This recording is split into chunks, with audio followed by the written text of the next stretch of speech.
Let's go Mets. Let's go Mets. Let's go Mets.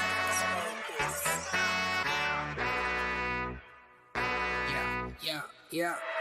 You gotta believe and invest with your heart. Orange and blue, Til Mets Do Us Part. Spring training, oh yes, it's the start. City Field gritty, Til Mets Do Us Part. Hit home runs and knock it out the park. Big Apple, Til Mets Do Us Part. You gotta believe and invest with your heart. Listen to the show, Til Mets Do Us Part. John from Brooklyn, KB reps NJ. With the other team, I don't care what your friends say. Mets fans, we focus like a sensei. Listen to the podcast Monday, Wednesday.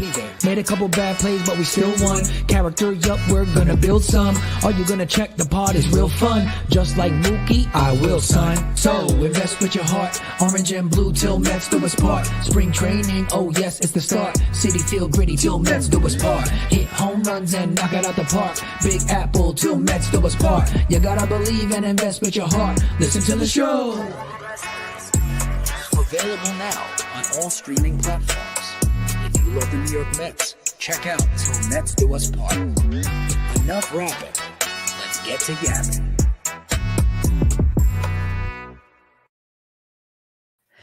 Yo, what's going on, everybody? Welcome into another episode of Til Mets Do Us Part, where we are live on YouTube. We are live on Twitter or X or whatever the hell you want to call it. I don't care what you call it. We are live in both of those places where your questions, your comments, your concerns, and there shouldn't really be too many concerns, but we'll touch on that in just a second. Come in real time. You can react to the show. It is the best way to become a full-fledged participant in everything we do here at Til Mets Do Us Part. And, of course, all this stuff coming to you courtesy of the Umbrella Sports Network. John Saponaro out in Los Angeles, California, and that means Matt Ibanez, my co-host, holding it down back in New Jersey. Ibby, how you feeling, man? I am feeling fantastic, John. I just put it in the comments before saying how, winning is fun. I've been saying a lot lately on Twitter and things, with friends and everything. When it comes to this team, in comparison to last year, we'll get more into it with our guest as well. For me, at least, this team last year was just a chore to watch. It really was. And we're, 18 games into the season right now, and I'm having more fun in these 18 games watching this team than I did really all of last year. Like, the vibe and the energy that I'm getting from this team is what I was hoping I was going to get from last year, and I just had never really materialized. So the fact that we're getting it now, and we're playing with some vigor, and things are, and the bottom half of the line, like, we're going to talk all about it. It's a lot of good vibes, and I made sure that in my tweet today when I put it out, I said good vibes only. That's the way we're feeling right now. It's the way it should be. I have to put on the good vibes hat. I like rotating my hats a lot. Everyone knows, but I had to bring back the good vibes hat because that's the way I feel right now, and I know it's the way you feel, John, and I'm sure others are feeling really good at the moment, and you should, Mets fans, and don't ever lose that good feeling. This team is playing good ball, so let's talk about it. Let's get into it. Absolutely. Douglas Barnes just saying amen, Ibby. And that's really what we're here to talk about today. Look, baseball's a long season. After the first episode, it's like, oh my God, now what? What are we doing? Where's it going to go? How good is this team? Blah, blah, blah, blah, blah. And now everybody's feeling good. There's going to be ebbs and flows. That is what it is. But you got to look at the way this team is playing right now. And it is the complete antithesis of what we saw a little over a week ago. This team is playing inspired baseball. They're playing smart baseball. They're playing team baseball. They're playing winning baseball. The vibes are great. And it's a far departure from what we talked about a week and a half ago with Casey Stern on our emergency episode when he said, look, this team is it's not a bad 5 games. It's a bad 5 games plus all of last season. There's been carryover. They're lethargic. You and I and him all have a hard time using the word soft because I just don't think that you really describe baseball players that way or professional athletes. I don't think it's a fair thing to do in most cases, but we said, are they too nice? Do they lack fire? Do they lack, and right now they lack nothing. Like I said, they're playing smart ball, good team baseball, winning baseball. They're playing with fire. They're playing inspired. They're not being pushovers. They're doing everything that we wanted them to do, like you said, a year ago, and basically what they did 2 years ago en route to 101 wins. So that said, we do have a great guest this week. Thrilled to have her on. So let's not keep her or the viewers waiting anymore. She is a co-host of A Pod of Their Own. She contributes on Amazin Avenue. It is the one and only Maggie Wiggin. Maggie, first time on the show. How you doing? Great. Thank you so much for having me. Thank you for being here. Appreciate it. Thank you for having me on like the best week ever. You are wearing the very appropriate shirt. It's much appreciated because I don't know how much you've ever listened to our show or watched our show in the past or whatever, seen us on Twitter, but we're both self-described realistic Mets fans that skew a bit positive. It's just the way our fandom kind of is. If right in the center is true realism, we're just a little bit of a tick or two towards the positive. And so it is nice to see somebody kind of sharing that sentiment. And obviously, I've followed you on Twitter for a long time, so I know that you lean that way. But I mean, just chime in before we dive into particulars. Just chime in. The vibes are great. 6-1 since the last time we did this show. I know. I mean, and it always comes down to, I feel like for the Mets and probably for everyone, is the little guys. And when you have all of your role players who are like the fun ones and the weird ones and the new ones, when they're really firing, I feel like that's what gets you totally just like, I want to hang out with these guys forever and, watch them every day, all day. And that's the magic that they're cooking with right now. It's like, Tyler J is a name that you have now heard for the first time. And, 2 days later, he's one of your new favorite people. Like, that's the kind of magic that a team like this can put together. And that is what I felt like was happening in 2022. And it was definitely not what was happening in 2023. It was not. I mean, look, this is not the time to go back and use the time machine to go back to 2023. But just for comparison's sake, because it is still a young season, Ibby said 18 games into the year, it is just night and day. And I don't know look, there's a lot of the same team here. It's a lot of the same core. But John McConey said something on Twitter the other day, and then we texted about it privately, where he just said, people are buying in. And he mentioned specifically the starting pitchers, and I think they have a philosophy. Hefner has a philosophy, who I've been critical of, but he said the team is buying in, the starting pitchers, and all the way through to the bullpen. Everybody is buying into what he is preaching, and it's working. They have the best ERA in the league.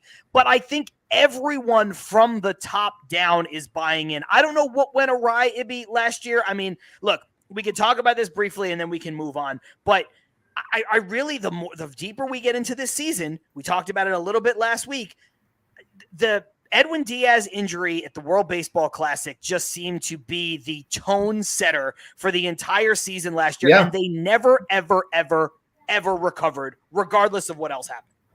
And, obviously when you lose someone that was as lights out as Edwin was, and, it basically turned, 9-inning games into 8-inning games, and it shortened everything in general.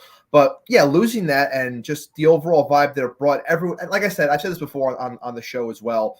The World Baseball Classic in general, not having that camaraderie during the spring because it was very disjointed. People were there, people weren't there. Like, you weren't really able to get things going until the season actually started, and it never took off. So no, like you said, no reason to go too far back into it.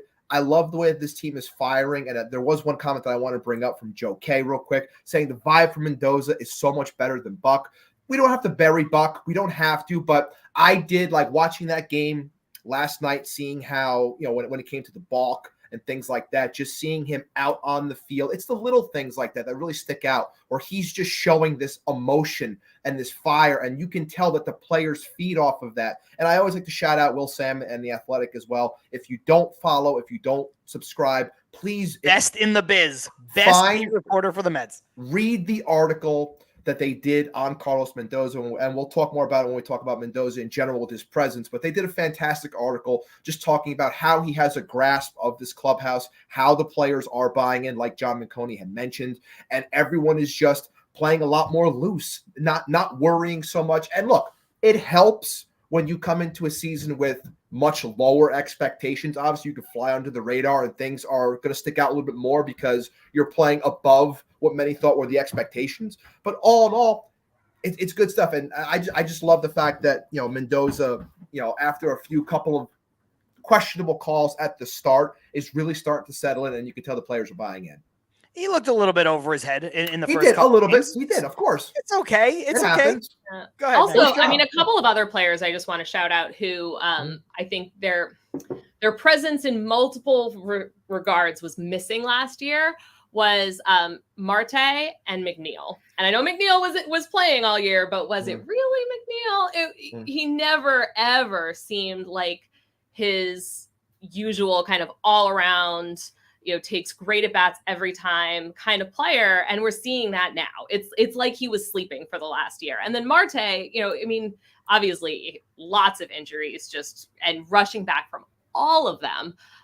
But it's great to see that now that he's had a full healthy off season, that he is actually picking up, maybe we're not looking at a 2022 Starling Marte, but we don't need to be. Like, he just needs to be there and be part of that dynamic that the lineup has with him in it, and with a real Jeff McNeil in it, not, the fake Jeff McNeil of last year. I think there's a lot of people chiming in from the comments, kind of just echoing everything that we're saying. Mr. Nobody, I mean, this is so simple, but it's brilliant in its simplicity. It was all bad last year. Like, the trickle down effect from whatever happened, whatever the catalyst was, it affected and it permeated through every portion of the team. And I think that's what was so frustrating, Maggie, to watch the first 5 games of this season, because I think, like Casey pointed out with us a couple weeks ago, it wasn't just 5 bad games. It was 5 bad games plus 162 bad games. And they changed the GM, they changed the manager, and it was like, oh shit, what happened? Nothing's working. Well, they weren't even just like 5 losses. They were 5, like all of them were bad losses. All of them, you left that game with serious doubts about everybody on that field. And that is it wasn't even like, I feel like there was one we were leading at one point, and like almost won, but I can't even feel like it didn't even feel like we were close. It never felt close. Yeah, Mario H, I think first-time commenter checking in here. So welcome to the show. Mario. Agree, losing Diaz and the way he was lost set the tone for the season. But and again, we're not going to focus on this, but you kind of can't tell the story of this week without telling the story of the week before. And all of that goes back to last year in a way. And I think this comment from Rosie really hits something that I've said a lot in the offseason, Maggie, which is Rosie saying, I think the top of the rotation not pitching to their potential last year, that had a cascading negative effect on the team. The Diaz injury didn't help either. I mean, one of the critiques that a lot of people were saying heading into this season was, oh, well, this starting rotation isn't that good. You look at the names, there's a lot of reclamation projects. There's a lot of, you're owning up to it. And I just kind of sat there and I said, they don't have to be great, because last year, if the Mets got league average starting pitching, I think they don't sell. I think they find a way to make the playoffs. But you have a guy who's supposed to be your ace in Max Scherzer going, 2 2/3 innings. You have Carlos Carrasco, who is unpitchable, going, 1 inning sometimes. Verlander missed half the season.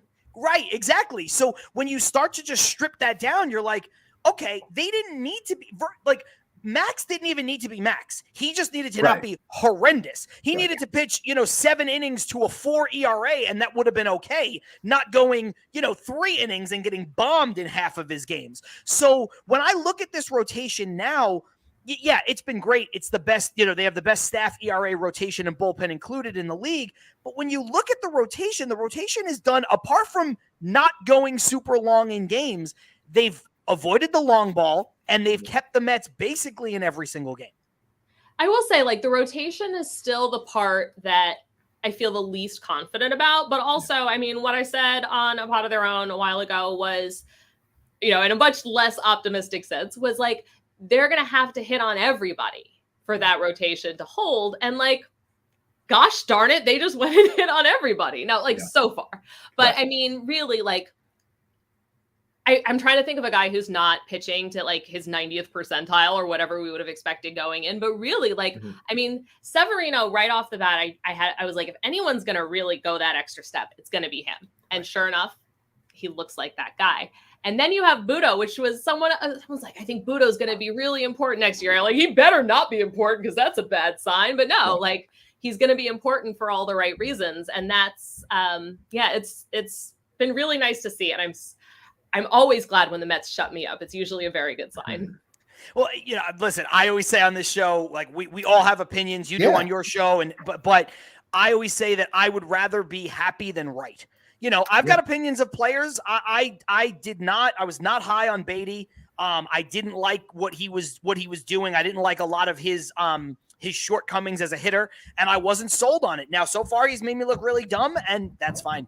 I'll take it every single time. No, Batty is definitely a guy I was a swing and a miss on. But, you know, I mean, the more I think about it, like I think we're so used to really wanting players to be out of AAA because they're ready and we know they're being kept back for some non-baseball reason. Mm-hmm. Looking at Brett Batty, like that was a guy who wasn't ready. That was a guy who needed another year. Whether it's also reps or for the mental, preparedness. He just, he was the kindergartner with the really late birthday who just kind of needed to repeat that year and is now killing it in first grade. Yeah, that's a good one. No, but I think with him also, I said this last year too, because people killed him when he said that, the lights in New York, and a lot of it was just very heavy on him. It's like people were killing him for saying that, like saying the quiet part out loud. But it's like, no, like you're not, like everyone always assumes that a prospect is going to be Mike Trout. Like they're just going to come in. It's going to be like, it's no big deal. I'm just going to come in and be a superstar. Mike Trout wasn't even Mike Trout. Right. He wasn't. That's the whole thing. And he wasn't. But sometimes it just takes a little bit of time. And the problem with that is when you mix time, and I talk about this nonstop on here, when you mix time and New York, people just don't have the patience for it, but you need it. And some of that patience and some of that time is starting to really benefit. Now, the word came out today that the hamstring is going to be okay. They're saying that they're thinking that it's not going to be an IL stent, which is a good thing. I didn't want him to lose time and lose any type of progressions that he had been making. But all in all, like, he's playing good baseball. Do we want to see more power? Sure. But he's putting the ball in play. He's getting on base. And his overall confidence and the vibes that he brings, being himself, like you didn't see this guy last year. This was not a guy having fun last year. He's out there having fun. The entire team, the entire bench, everyone, 1 through 9, is having fun on this team. And that carries.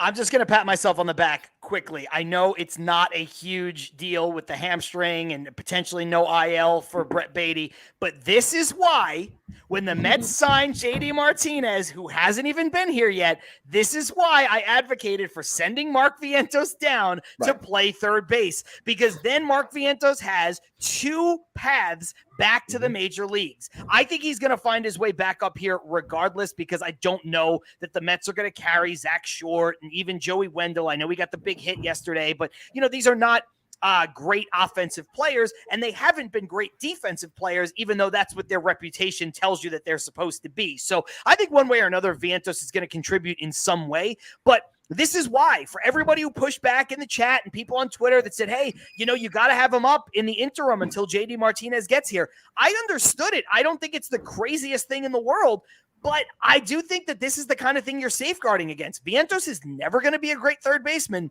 but if he's down there getting more reps at third, playing every day, and then if Vientos, and we're still not sure, maybe he does. I mean, I hope he doesn't, but if Batty winds up on the IL, now you've got a guy, because otherwise, Maggie, it is barren. When Ronnie Mauricio went out for the year, the Mets do not have a third baseman if Batty and or Vientos can't play that position. There is no one in the minor leagues coming up to play that spot. Yeah, it's a nasty situation down there in terms of the depth. But I will say, especially with a player like Vientos, who is, obviously like power forward, he can't sit on the bench for days and days. Like, I mean, even he's never going to be the kind of player who could sit on the bench for days and days. Like, rhythm matters a lot to him. But especially like where he is in his development, like he needs to have 4 at-bats every day. Mm-hmm. I completely agree. We'll jump into the comments here really quick. A few that we kind of starred and don't want to ignore them. There's a lot of good ones coming in. Please keep them coming in. Yamid saying Butto and Garrett have been the best surprise. I agree with that. Both of them have been absolutely fantastic.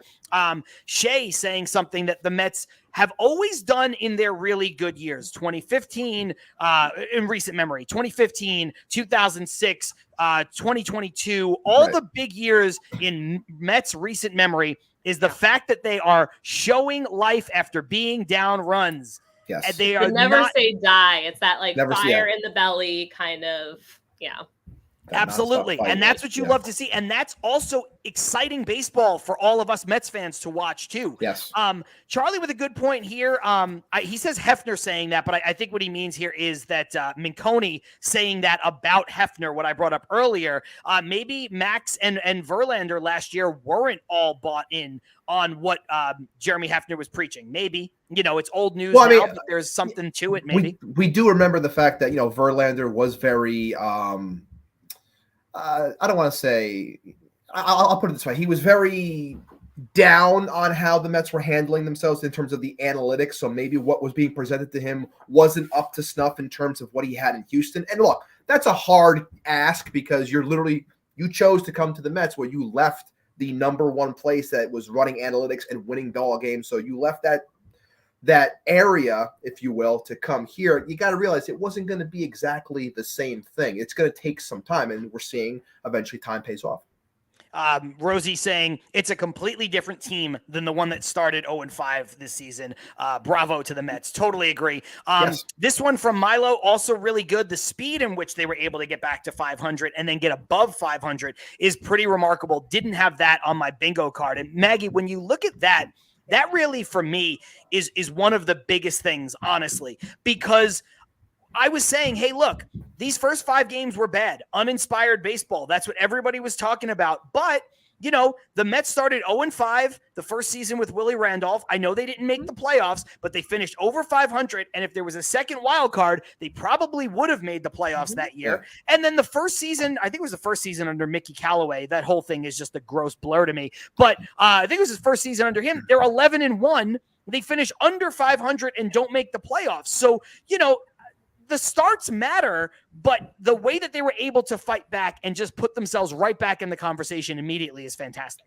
Absolutely. And it also, it puts them in such a good position where, they're not still working towards 500. It's April 17th and they are above 500. Like they've cleared that entire first week and then some, and it's April 17th. They've got the whole season, and it really, as opposed to it being a slog, which just, maybe they're catching up in June or July, but it's, to get there now, to be back in the mix now, I think really, if nothing else, it says pretty clearly that it's going to be a really fun summer, and, playoffs, please. But I'll take a fun summer if playoffs are not on the menu. Well, Go ahead, Amy. Go ahead. No, I was just going to throw with the whole talk of the 0-5 start to where we are now. I want to say this was Zach Weber on Twitter. I always like to make sure I give proper credit, but this is a great tweet saying how no team in baseball has faced a harder schedule than the Mets to this point. And I know when people saw this, they were like, "Oh, you can't say it because you can't assume that these teams are going to be here at the end." The point is, you're facing good teams at the moment. So right now, was it the 13 Mets straight games? Was it? I'm trying to remember if it's been 13 days since the off day. I guess the rain messed it up, but they had something like 13 games and 13 games. Yes, something along those. And then they were scheduled to have 15 games in 14 days. Right. And then the second rain out messed that up a little bit. So they did have an extra day off jumped in there. But yeah, it was hectic. But every team they played is over 500. Exactly. No. The Mets opponents to winning percentage to this point is .635, and all the Mets 16 games have come against 500 or better. So again, they're facing good teams playing good ball. Pittsburgh coming into New York, that was one of the better teams in baseball to this point. They handled their business. They sweep them. Now you go on a big West Coast road trip. I think the Pirates are faking anyway. I think so too. I would agree with you playing above their head. 10th. There's not going to be a Pirates on the top of that. I agree. I thought we talked about it a little bit last week. I thought the Reds and the Pirates were infinitely beatable, despite the fact that, they were doing some good things. And even Kansas City. I think Kansas City probably top to bottom. I don't know. It's hard to argue it. I was going to say maybe they have the best roster of those 3 teams, the Reds, the Pirates, and the Royals, top to bottom. But even still, I don't know. I don't know if that's a fair thing to say, but whatever. I think Reds are close, but yeah. I think all of them are a little too early. I don't know if any of those teams know how to win or if they have that next level oomph. And although I would have said that the Mets were maybe too early. So maybe that goes to show you what Mendoza or someone along those lines is bringing. Yeah, because I think you're totally right about that, about those guys being too early. I'm pleasantly surprised that the Mets aren't there. Yeah, I can agree with that. I think that the Mets, the one thing they have going for them that the other teams don't is a couple of key pieces that have been there, done that. You know, there's the Lindors. Like, none of those teams have a Lindor. None of those teams have an Alonso. None of those teams have a Nimmo. You know, a lot of their stars are younger stars. I mean, look, Bobby Witt Jr. might go on to be better than Alonso, Nimmo, and Lindor combined, right? He's that kind of a player that maybe can put it all together and be one of the best all-around players in the sport. But today he's not that, and today he doesn't have the home run derbies and the all-stars and the gold gloves and the whatever's on his resume. So, you know, I think I think there's a little bit of on the field leadership lacking in some of those other teams. But you brought up a great point, and I think the analogy that I want to make to this of how quickly they were able to get back to 500 and just kind of get rolling. You always talk about this. You'll hear it on the broadcast where, like, you know, Keith will say, you can't worry about where you are in the standings till you get to 500. Mm-hmm. And, you know, you analogize it to like an NBA game. Like, an NBA game, like, you just got to get even, man. Like, you can't worry about trying to win that game. You got to go up and you got to try to tie that game before you can even worry about getting Cart before the horse. Just get there. Exactly. So the fact that they're able to do this and get out early and make up all that ground immediately, I think means so much. Jump back into the comments really quick here. Douglas Barnes saying, double steals, sack bunts. Yes, love double steals. That double steal had me going nuts. That double steal. But it's true. Everybody's bought in. Alvarez steals a base today. Like, it's those little extra things that you see, you know, just across the board. This good one from Junior Swingman. The Mets haven't even hit their true potential yet, and they're still winning ball games. This team is building something special. Yeah. Lindor, JD. Yeah. No innings pitched from Kodai Senga. No at-bats from Kodai. No at-bats from JD Martinez. Lindor's still not Lindor. Alvarez has been okay, but not great. Right. You know, Nimmo's been a little up and down, had a couple of really big games. So I think there's still room for this team. There's another level. I think despite how good they've been. Carlos saying, that's right, John. Pat yourself on the back and take credit. That's how heels roll. Okay. I will take that. So if as podcast hosts, we can't give ourselves credit for everything we say or don't say, then what are we doing here? Exactly. Right. Exactly. Couple more good ones, and then we'll kind of change the topic here for a second. Mario also saying, I'm a bit worried about the amount of innings the bullpen is being forced to pitch. Agreed. You know what? Before we get to the rest of the comments, this is a good one. Let's talk about this. Let's throw it around the room. Ibby, you said agreed, so you take it first. Maggie, you're up next. Obviously, you know, the main thing that we talked about all offseason was the lack of innings that this team was getting in 2023, which is what taxed the bullpen so early in the season and really just ended up spiraling the team in June, and that's why it ended up being the season that it was. So when I see, you know, how it's kind of being mimicked now, but look, Mendoza's doing a great job in terms of getting guys rest and picking and choosing his spots. But at the same time, I don't like, and I love, and I have some stats I'll bring up on Reed Garrett in a moment, but you know, I love what I'm seeing from him. You know, Raley's looking solid. Diaz, you know, gave up a home run here or there, but he's been looking good. The overall ERA for the pen has been lights out, but we have to, and I'm with Mario here, we have to find at least 6 innings on a couple of days a week from these starters, because if we don't, those innings, those 1 inning here, 1 inning here, it's all going to add up, and these guys are going to be taxed again by the time June rolls around. And that'll bring forth another conversation when it comes to the guys that we have down low that could potentially help us as well. But the ones that are here, they're healthy. They got to be able to get at least 6 innings out of these stars. Otherwise, it's going to hurt us down the road. Yeah, I mean, look, I think that was as big of a reason, Maggie, as the wheels falling off last year as anything else. Because, yeah, you could say what you want about Diaz. You could say all the stuff that we opened the show talking about. But when the guys didn't go long enough in the starting rotation, the bullpen was actually okay for like the first 6 weeks. Now, I think a little bit of that was a house of cards, but they were good until they were used every day. And you got into the underbelly and guys got worn out. So that is something I think this staff will be better than last year, but I do think that's something they have to watch out for. So I think, when I feel like the bullpen is a problem. Like the reliance on the bullpen is a problem, but it's not totally a Mets problem. It really is a baseball problem. And to some extent, I feel like that limits their ability to directly address it in the way that in a perfect world they would, which is the starters pitching more. But I think the trend of how pitchers are being handled, and especially with the injury rates that are happening right now, I think there's going to be a lot of disincentive to be pushing pitchers right now, regardless of whether or not it maybe is the right baseball call. But what gives me a lot of hope is so far the way David Stearns has managed the roster, like sending off Michael Tompkins when he was done with him, and then, he became available again, and like picking him back up. Like, I think he's shown a real willingness to churn that roster readily in a way that Billy Epler didn't. Billy Epler wanted to keep every single person he could in the organization, even if they were bad. And like, we don't need a bullpen hoarder. We need people who can pitch. And at the very least, David Stearns seems to be offering a very short leash to those who can't. And if the team is willing to run itself like that, to make the investments, maybe even to like cut people sometimes, you might need them later, but what you really need is someone who can pitch right now and go out and get that guy. That is, I think, going to be the most successful way that any team can navigate what is kind of a crisis almost in starting pitching. I mean, all pitching in general, but especially starting pitching like right now. Yeah, I agree with Ibby. That's something that you've been pushing this whole time with, hey, let's see if David Stearns puts his money where his mouth is, talking about turning these guys over and pulling in new guys. And he's doing exactly that.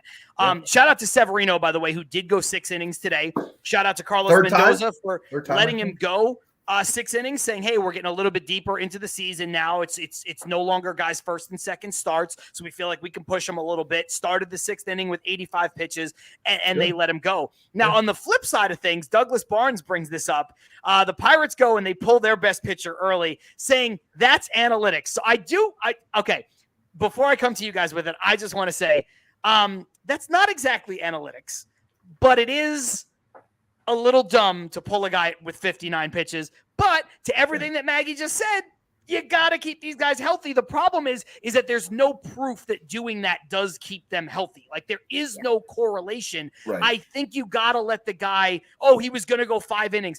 Dude, it was 5 innings, 59 pitches, 1 hit. Like, I was take that guy out. I don't care how much, what kind of, elbow injury pandemic is going on. If a guy is pitching great at 59 pitches, keep pitching. Yeah. I was absolutely and there's shocked. No analytics that's going to tell you that that's the right thing. And that's the only part that I'll take umbrage with of this comment. Otherwise, Douglas is spot on. I had been saying I popped in on Aunt Rivera's show, Subway to Shea, and the pre-show with Rob and CP talking Mets and everything. And I was saying going into this series, because at the time the probables weren't posted yet, and I was like, I really hope we avoid Jared Jones, because I was like, he's been on fire, he's got really good stuff. That's a guy I didn't want to see. And watching those first 4 or 5 innings, I'm like, we're not going to touch this guy. Like, he was untouchable that night. And then I literally put in my notes, and you're not going to be able to see it, but my notes for game 2 just say they pulled Jones after 59 pitches ? And I was like, I was shocked, because I was like, that was a game that they could have won. Now I'm saying you don't manage like it's game 7 or whatever, but at the same time, I was completely shocked. Like 59 pitches, the guy was cruising, and they pulled him. And it's like, Mets did their job. They took advantage of it. They got in the head of the relievers, and they win a ball game, which is great. So I say thank you for pulling the guy after 59 pitches. You shouldn't have, but I can only say thank you for the win. But shocking nonetheless. 59. This is also shocking. Thank you to Douglas for following up on this. I said 59 pitches. 5 innings, 1 hit. How about this? 59 pitches, 50 strikes. Is that true? Did they pull him? Fire. He was on fire. Really, I thought we were looking. I thought we were looking at, if not a shutout, because that doesn't really happen anymore, then like really close to it. Like, it felt like this was just going to be like a quickie, just like wrapped up right quick. That is brutal. And not that I didn't trust Douglas. I do. Here we go. I got you. Shay saying, yep, 50 strikes. I got it right here. I got it from Independent Codify. verification is the hallmark of good research. From Codify right here. Yesterday, Jared Jones became the first MLB pitcher in recorded history to throw 50 strikes in a game without throwing 60 pitches. It's nuts. And they pulled him. I mean, and there's they pulled- no. It's nuts. You can't. Yeah, there's no justification for that, unless I mean, I guess what they say is that you don't know what's happening behind the curtain, and it's possible that maybe he was hurting or something. But unless he was like, man, this elbow's acting up today, I don't see how you pull him. I really don't. You just have to let guys pitch. You're right, like the pandemic of the elbow injuries, and I think there's a million things that cause it, and a million more things that make it worse. But you can't predict health. Like, you just have no idea. You know, Matt Harvey comes back for us. He's great. Now, was his pitching all those innings after Tommy John, did that have anything to do with thoracic outlet syndrome? I don't know. I'm not a doctor, but like other people who didn't have that season that Matt Harvey had also have had thoracic outlet syndrome and never pitched again. So, you know, you just can't, like, what are you saving people? Like, obviously, you don't want people's careers to peter out, but what are you saving people for? You have to I understand. You know, I think one of the things that I came to understand, like, after, okay, pitching too much is bad, but hearing it, especially the way that like forward pitchers have talked about it, is this idea of high stress and low stress pitches. And to me, I look at that game, I'm like, was there a single high stress pitch that he threw? No, it was cruising. No, I mean, it was nothing. Yeah. So, I mean, if we are taking the experts at face value, then that's it's all the more reason. Like, there was no justification, and that was somehow less than no justification. But no, again, though, not looking a gift horse in the mouth. Thank you. Yeah, there's a lot of people in the comments, from Douglas Barnes to Rael. A lot of people chiming in on this. You know, hey, look what Ron Darling had to say. Imagine pulling Doc Gooden 5 innings, 59 pitches. Saying the manager knew and the player knew he was only going to pitch 5 innings. Sure, it's still insane, Ibby. I mean, listen. I'll take that win. A win is a win. A win is a win. And like, just looking at some of the comments here, like Shay bringing it up as well, it's about as brutal as the Marlins putting Max Meyer to AAA. He's been their best pitcher to this point, and it's not even close. But they're like, oh no, we got to put him back down. On this, I'm going to be kind of mad. Like that, it's this so whole blatant. It's this whole managing of innings, and the question then becomes, oh well. If we're gonna baby him this much, if we're babying these guys to only throw 5 innings, no, I know, but just say these guys are only throwing 5 innings. Like, you're seeing it a lot when it comes to some of our own, when it comes to Christian Scott and Dom Hamill and Brandon Sproat. Like, these guys are going only 5 innings. You're like, well, how come? Like, you're basically molding these guys to be 5-inning pitcher. So by the time they get here, you as a fan, you're like, why can't these guys go longer? It's like, well, it's kind of because they're only being given the rope to go 5 innings. So it's like they're putting everything into those 5 innings. And that comes back to the whole conversation of max velocity, and you're putting everything into every single pitch. So you're not going to be able to go as long as others used to. But at the same time, it's like a lot of these teams are molding these guys to just be 5-inning pitchers. And here's where it becomes unfair, and we can leave it here because this is not a pirate show, but, here we are talking about it as it relates to our Mets. Rael saying Darling also argued, he did at the top of the broadcast today, if you watched it, that they are taking these young guys out of the Rookie of the Year consideration. And look, yeah, obviously you want to play 20 years instead of winning Rookie of the Year. You want to go to the Hall of Fame instead of winning Rookie of the Year. You want to win 3 World Series titles instead of winning Rookie of the Year. But if you could magically snap your fingers and pick one of the two, Maggie, you're going to take the greater accolades. But again, none of it's guaranteed. Well, and of course, like almost every pitcher isn't even thinking that. It's, can I get an extra half mile per hour on my fastball and make a career out of it? Or am I going to stay here and not? Like, it's really, it is like the way that pitchers understand it, and the whole business has supported this understanding, is that they gotta throw harder if they're gonna make it. And I haven't seen any evidence to suggest otherwise. Like, there is a very, very strong correlation between velocity and success at a major league level. And it's it's a problem in that it's turned into an arms race that is incredibly damaging. But at the same time, like who is gonna convince the pitchers to take a little off? No, Because that's what gets you paid. That's what, and I said it last week. Change. Yeah, I said it last week where it's like these guys are going to throw as hard as they possibly can to make sure that they get to that contract and hope that their elbow doesn't give up before they sign the dotted line. That's exactly. It's not going to stop because all these guys get hurt. Guess what? There's going to be players behind them. They're going to be trying to do the same thing to take those spots to try to get them. It's never. Sadly, it's never going to stop. People are always going to be there to keep going. This is a pretty good one from Jeff Cohen saying injuries are predictable. 35 to 40% of players get injured. What isn't predictable is who will get injured. It's a little bit predictable, but the unfortunate predictability is that it's the guy who was hurt last time. Right. I would love to see the stat on how many of those 35 to 40% of players are re-injuries versus people who aren't. It is. Right. It may not be I think it actually is the absolute number one predictor of injury in a season is whether they were injured last season. Okay. I did not know that. I mean, it's, okay. Before we head into the break, doesn't give us like enough information, but it just before we head into the break, and for everybody who's watching live, there's almost 400 of you in here. We appreciate each and every single one of you. Go ahead and hit the like button, jabronis, as Carlos Ramos says. Hit the like button if you like what you're watching, and if this is your first time here, and I think there are quite a few of you, go ahead and subscribe to the channel. Let us know that you like what you're listening to, what you're watching. It's Til Mets Do Us Part. John and Ibby, our guest this week, Maggie Wiggin from A Pod of Their Own, Amazin Avenue, and she's got some other stuff going on we'll talk about coming up in just a bit. But before we head into the break, let's kind of tie all of this together with the bullpen usage and the Mets having the best top to bottom staff ERA and just the way pitchers are used in general, blah, blah, blah, blah, blah. Maggie, you first, Ibby, then you.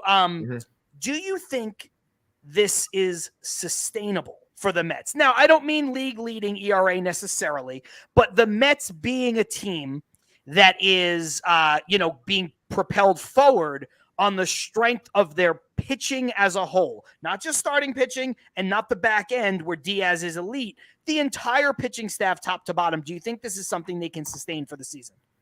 I think they can, but with effort. I think if they just kind of let everything be as it is, then eventually we're going to see some rough stretches. Guys are going to get overused. If it's Billy Epler running the roster, then I'm a little worried. But I feel like what they have all those pieces, and they have shown so far the willingness to work with them in good ways and to like send guys up and down and, be more flexible with the roster in a way that I think makes all of this more sustainable. And then also, will they bring in some reinforcements mid-season? I certainly they're playing like a team who is going to be buying at the deadline.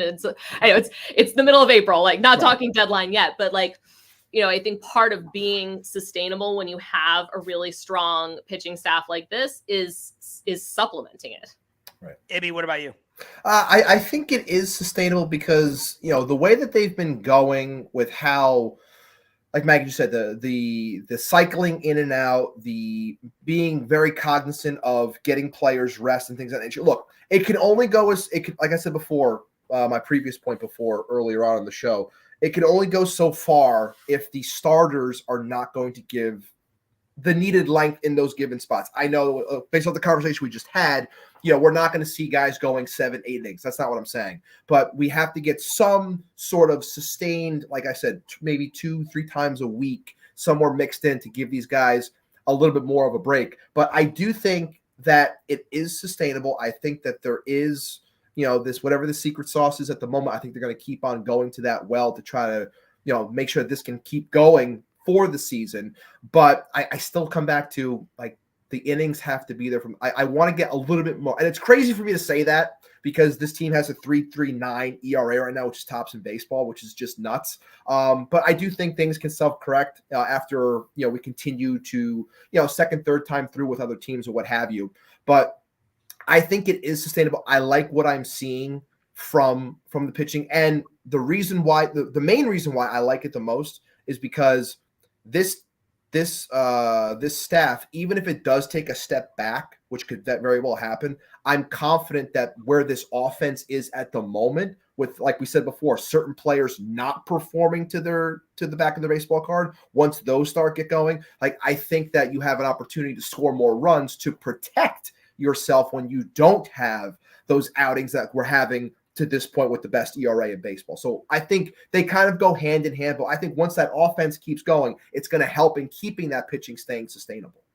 I think that they can stay around top 10 ERA in all of MLB. And if you look at that and you go, oh my God, well, John, right now they're the best in MLB. So like, that's a major fall from grace.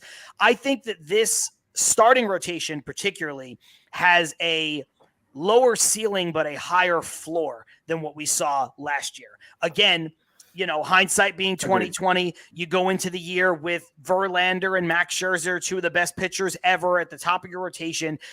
You would never say that. Yeah, I would have never said that. But after watching the way that it transpired, watching those guys, specifically Scherzer, get old right before our very eyes. Fast. Real I mean, Verlander won the Cy Young, and Max Scherzer, it's easy to forget, in 2022 had the best ERA of his career in New York. So did Verlander in 22. Yeah, they both turned into pumpkins instantly. Yeah, instantly. It was crazy. So I think that the Mets. I think the Mets. I'm almost there, knocking on the door. Got a lot of eggs. I'm 39 next week, so I don't know what I'm talking about. I am slightly behind you. I'll be 38 soon, so we're chugging along. Great, highly recommend. No, but I do think that it is sustainable.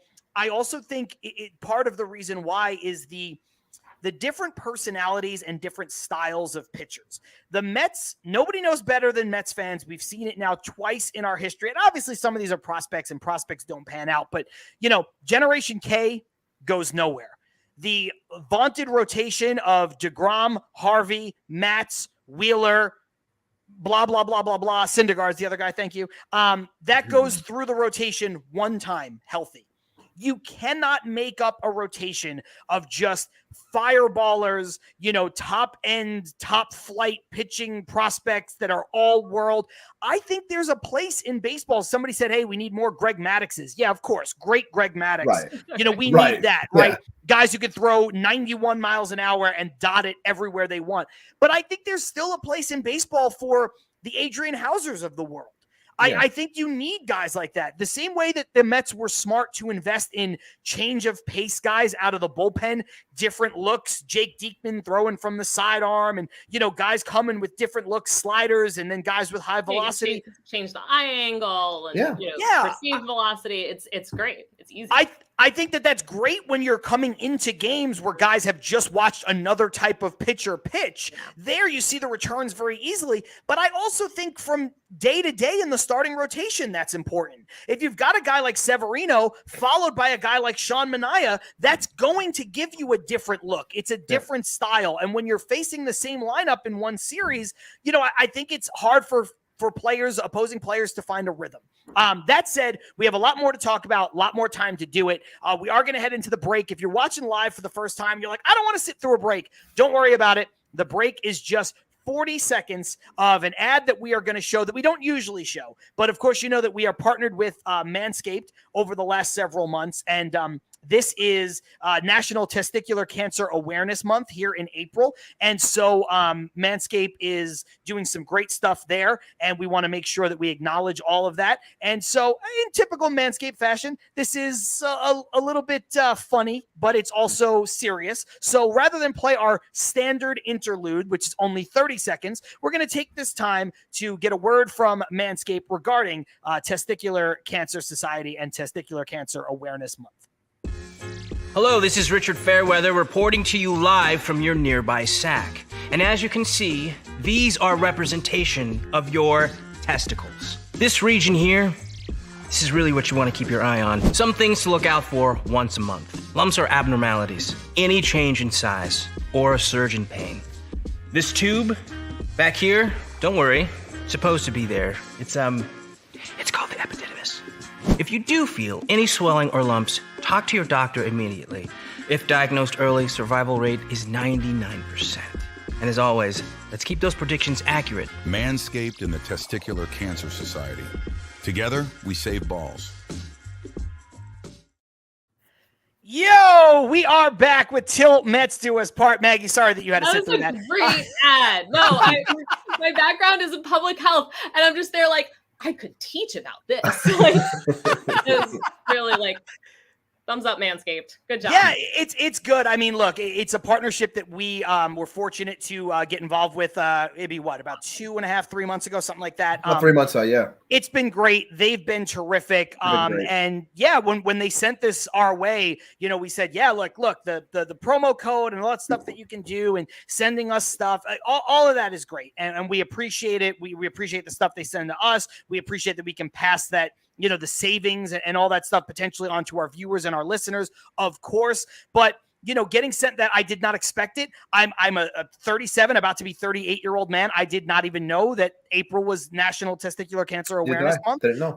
And so there you go. So, literally raising awareness across the board. And so, we appreciate that. While you're over at Manscaped, you can get 20% off and free shipping with our promo code TMDUP. That is site-wide TMDUP for Til Mets Do Us Part. And the cool thing is right now, they have a little donation feature at the end of your purchase when you're in the cart. So you know what? If you save 20%, why not donate that 20%? Because all of those donations, 100% of them go to testicular cancer research and to the National Testicular Cancer Society. So important to all of us. And Ibby, before we get back into the show, we have to talk about independent safes. We do have to talk about independent safes, John. And of course, as we always know, independentsafes.com is protecting homes and businesses with secure residential and commercial safes, fireproof peace of mind in every corner. Visit independentsafes.com today for security that stands strong. And you can see right there from the video saying free shipping when you spend on anything $99 and over. Tell them that we sent you. They'll take care of you. Again, drop boxes, bigger safes, smaller safes, whatever you need, whether it's for you, a business, what have you. They have it all. Tell them we sent you. Like I said, they got your back. Independentsafes.com. Just real quick spoiler alert. Anything over $99 free shipping. That means free shipping on the entire site because they sell safes, guys. And Yes. You're not going to be able to buy like a safe for $20. This isn't $18.93. So basically, you're going to get free shipping if you buy one item. Just Buy a one little item. pro tip, little word to the wise. Anyway, now that that's out of the way, we do understand and we appreciate everybody who's watching live, but we know that maybe you can't watch the entire show, and that is all good because anything you missed, or if you jump in late, you have to leave early, whatever, you can see the entire show from start to finish as soon as we're done with the stream in about 20, 30 minutes or so, whatever it might be. It'll live forever on our YouTube channel, which is appropriately called Til Mets Do Us Part. And if you can't do any of that, you're like, man, I would love to watch, but I just can't. I have to listen to the show. I've got a long flight tomorrow or whatever it is. You can listen to this show as an audio podcast on Apple, Spotify, Google, Amazon, all of those places and more about an hour after we are done with the live recording here. It goes up very, very quickly. You can find it. I promise. The only difference is you won't get to see all of our lovely smiling faces. Speaking of smiling faces, our guest this week, Maggie Wiggin, she is joining us from a pod of their own and Amazin Avenue. But Maggie, aside from that, first of all, if they don't listen, where can they find your stuff? If they haven't read it, where can they find you? Make sure that all that is good. And I know you want to talk a little bit about Baseball for All. Yes. So my podcast is a pod of their own. We are part of the Home Run Applesauce network of podcasts. So you can find Home Run Applesauce on Spotify, Apple, or wherever you get your podcasts. And we are actually celebrating right now our 5th anniversary and run up to our 200th episode. Thank you. And we really wanted to do something special. So in honor of our birthday, we are asking listeners, or really anybody, to make a donation to an organization called Baseball for All, which is an amazing group that works, especially with women and girls, but in general on increasing access to baseball for everyone and making sure that baseball has a place in it for everyone. And that's access at every level of the game, playing the game, calling the game, being an umpire. Like all of these are parts of having baseball in your life that not everybody can get to those opportunities the same way. And Baseball for All runs great programming to make that access available. So what we at A Pot of Their Own are asking you to do is to make a donation to Baseball for All, and DM us your donation receipt at A Pot of Their Own on Twitter. And you will be entered for every $5 you donate into a raffle. We've got some very cool merch and some bobbleheads that we are currently trying to figure out how we want to package those. So there will be a few winners, and it all goes to a really great cause. So so you'll be able to find us and more information about the fundraiser on Twitter is the best spot, A Pot of Their Own, and then also homerunapplesauce.com. That's great stuff. That's awesome. Look, that's really cool. Obviously, we're here doing a baseball podcast for over an hour. You have your own baseball podcast. We all love baseball, the three of us, everybody who's sitting here, nearly 400 people watching. I hope they love baseball. Jeez. Please, guys, if you don't love baseball, maybe you want to do something else. But I don't know. I would agree. I would agree. I think everybody here loves it. And I think there's a lot of people, like when we were saying our ages, like people I'm 43, I'm 37, I'm 62, all these people. And the one thing that I think all of us of a certain age have in common is that we all grew up watching baseball, loving baseball. That's why we're here. And, baseball is, I don't want to dump on it, but it's missing something. And what it's missing, I think, is the love of a younger generation. And they're trying to do some stuff, whether they're looking for love in the wrong places or not, whatever, but they're trying. The league is doing the stuff that they can, but something like Baseball for All is so important because you need people, you need gloves and equipment. You can't just grab a basketball and go and play a pickup game, the same way that you can, grab a baseball and go play a pickup game the same way that you can with basketball. And so just having the access, it's so important for girls and young women to have access to baseball. It's so important for, people, it's been insane, the drop off of African-American players. And I know it's kind of come back up a little bit, but it's nowhere near where it was in the 70s and 80s. And that drop off has been crazy. So, certain neighborhoods don't have any access to, baseball in that regard. So it's so important. So thank you really for sharing that. Rosie, thank you, Rosie. This makes my day. That's fantastic. Great work on A Pot of Their Own. Listen all the time. Love the fact you're trying to bring more women into the game. Absolutely. Absolutely. We need that. And so really, we commend you here, speaking for myself and Yibby as well. That said, there's a lot of stuff we can talk about here. There's a lot of different ways we can go, but I do want to talk. We can't go through this entire episode without talking about, I think, Jackie Robinson Day and talking about the retirement ceremony for Doc Gooden. So, I don't know where you guys want to start with that. You know what, Maggie? You're the guest. You pick. Which one would you prefer to talk about? Jackie Robinson Day as a whole, which, by the way, the Mets have the best record on Jackie Robinson Day since its inception. So that's kudos to our Mets. Or do you want to talk about Doc Gooden? Well, I'll be a little annoying and I'll talk about both, which is just to start with is that, I think this is something that means so much to the players is connecting with their history and feeling like they're really a part of something bigger than themselves. And I think both the Doc Gooden number retirement ceremony and also Jackie Robinson Day really achieved that. And you can see it in the post-game interviews when the players talk about, some sort of contact with these baseball greats of all time. I mean, it really is something that matters quite a lot to them. And I think, I'm not surprised that the Mets do really well on Jackie Robinson Day because I think the organization, as much as anybody, buys into that. I guess I picked which one I'm talking about first, which is, and it's even, obviously bad vibes, Wilpon days. One of the only things they did right was really fully buy into his, Robinson's legacy and really highlight it and, make it clear that this is part of what is important to me about baseball. That's the only thing they did right. That's the only one they got. Yes.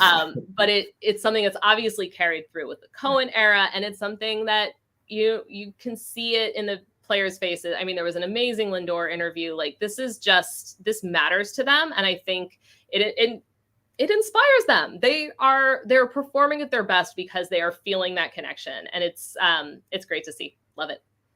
Yeah, it's funny that you bring that up with Wilpons because I think these two things, these two topics side by side are the perfect example of what the Wilpons got right versus what the Wilpons got wrong, right? It'd be like there's always been this refusal to acknowledge certain parts of the Mets history, almost as though, they loved the Brooklyn Dodger history so much. And listen, I'm from Brooklyn. I'm one of those Mets fans who, I'm a Mets fan because my grandfather and my grandmother are from right where Ebbets Field was, and they were Dodger fans.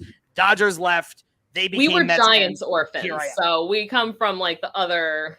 So you're the other side of things. Leg of that.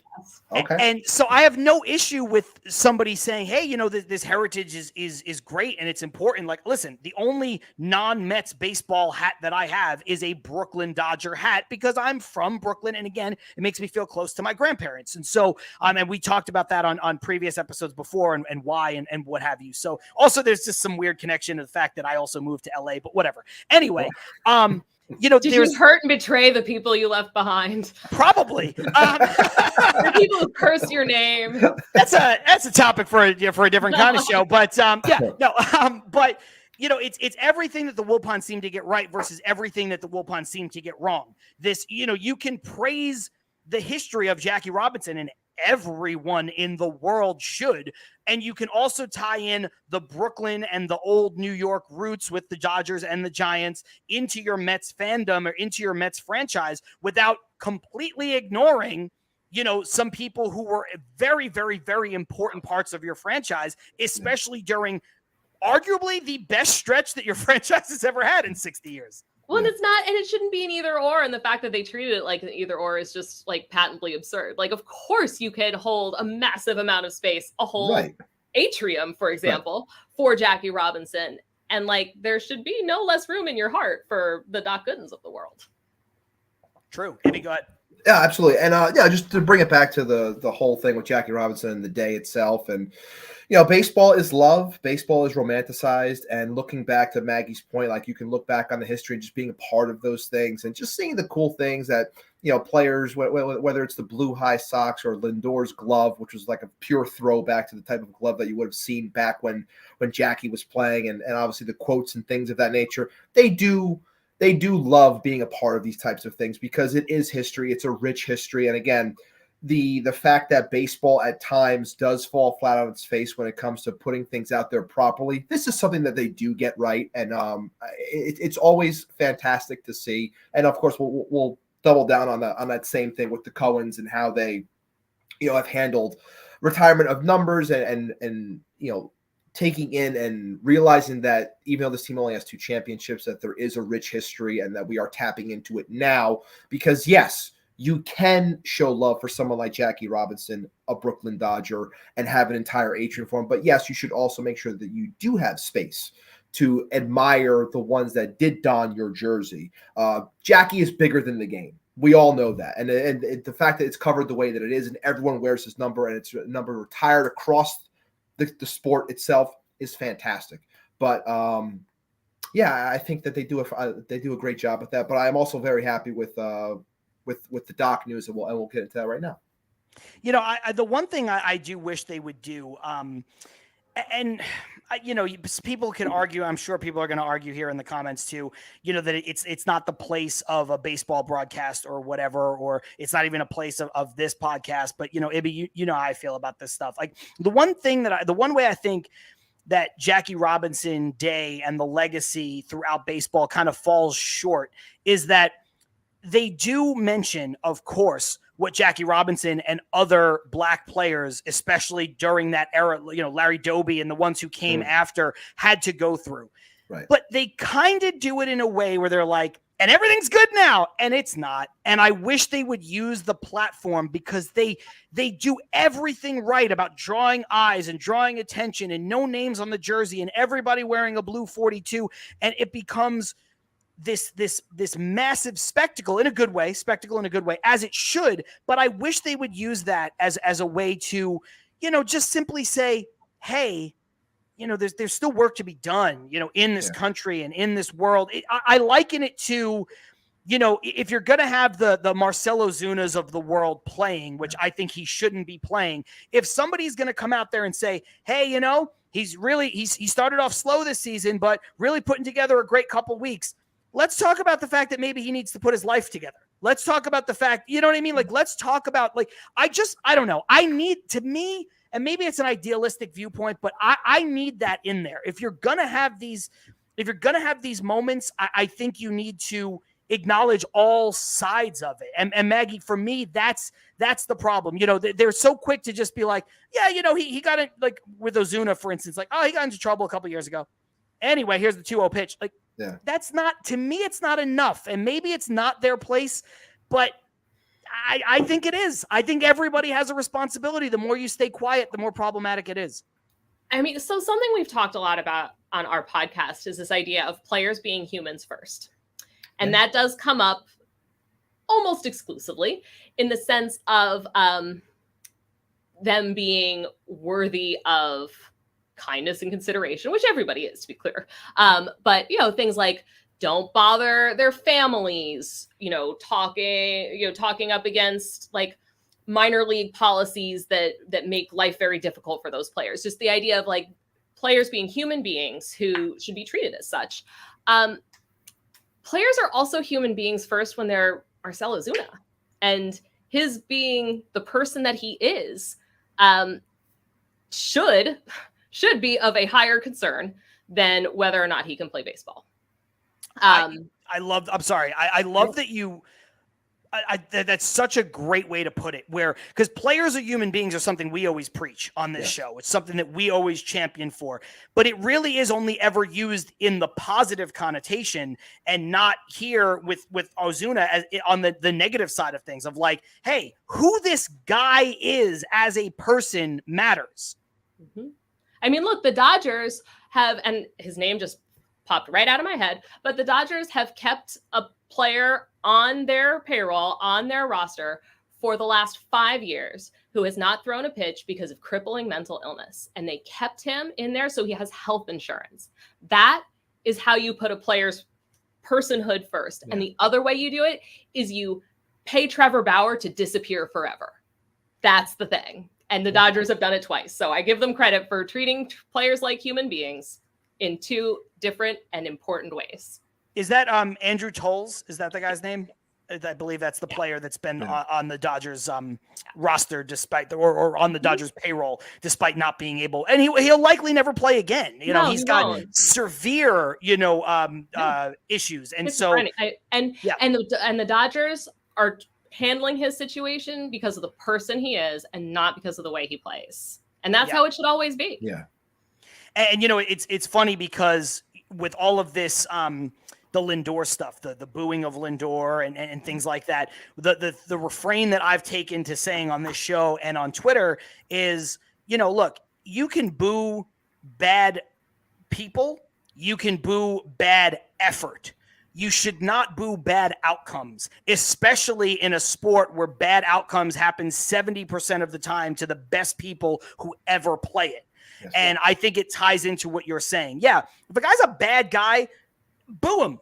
If a guy is out there loafing around, like there's, like 147 Angels fans, but if Angels fans want to boo Anthony Rendon for what he said, I have no problem with that. Now, maybe taken out of context, maybe, whatever, but I understand as a fan base why you might be a little upset with Anthony Rendon. You want to boo him for that. I think that's okay. I'm not a booer. I'd consider him a gray area. Yeah, I'm not a booer either. I'm a booer of the other team. I'm a booer. Listen, I'm also a Jets fan. I have booed bad effort from my team when Adam Gase was the coach, and you're just like, this isn't modern football. I would forgive anything of Jets fans. They've got it hard enough already. Yeah, it was real bad. Listen, I once flew home from a game. I flew home from a work weekend, straight from the airport, got picked up, went to MetLife Stadium to watch Jets Bills. They lost 41-0 to a quarterback that was signed 3 days earlier. Then I had to get back in the car and go back to the airport and fly to another city for work.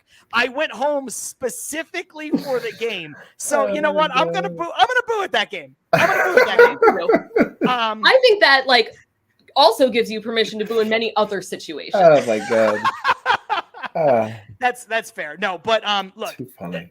I know that that's a polarizing topic, but I do think it's important. And, this is our platform, so we're going to say what we say. And, Ibby, I'm curious to know, before we move on and kind of, put a wrap on the show in the next 15-ish minutes, when you look at the Jackie Robinson day and the evolution of it, I think, when it first started, it was strange because it was like, I think the way it first rolled out was like only African-American players were allowed to wear 42. I think it was, yeah. Then it was one representative from every team could wear 42. Right. And it just seemed like, I love where it's at now. And you can't blame the process that it unfolds the way it does. But I mean, I don't know, with like 2 more people in that marketing room, couldn't they have just gotten to what it's at now like a lot sooner? I mean, there's something to be said for diversity. It's like a person in that room is like, wait a second, that sounds like a bad idea. It's like whatever diversity you're thinking of, you really need the diversity where there's a person who says that seems like a bad idea. You would think like it's the first thing that's said, like I just said before, like he was bigger than the game itself, like everything they brought forth. So it's like, okay, then everyone wears the number, like because he's bigger than the game. This is for him. This is his. Like you would think when you're sitting at that giant table or whatever. That's the way I always picture this giant table. Everyone's just throwing ideas around. You're like, why wouldn't you just? I'm with you. It's like it doesn't make sense to me. Where it's like, we'll have one person wear on each team. Maybe a couple. How can we hold back a little on Jackie Robinson? Let's do this, but let's not really do it. Like let's show that we're doing it, but like that was always awkward to me. So like the way it's handled now, I think makes a ton more sense. So I'm glad that someone finally got into that room to sit at that table and say, I recall it was Rachel Robinson. Let's do it this way, Yeah. I think you're right, Maggie. I think it was Rachel Robinson that was like. Because there was, even before they had Jackie Robinson Day at all, she was really leading the charge for them to regularly acknowledge the existence of her husband. Like it was a very long stretch there where it was like that guy. So yeah, hats off to Rachel. That was a labor of love, literally. Yeah. I know that this, again, this is why the live chat is so cool for this show, because this is not a place that I thought we were going to go with this conversation. But since we're talking about Jackie Robinson Day, since the Mets just played the Pirates, Carlos Ortiz brings this up. Do you think MLB should retire Roberto Clemente's number across the league the same way that Jackie Robinson's is? So everybody in the chat, go ahead and chime in. We'll get to as many as we can. But Maggie, you first.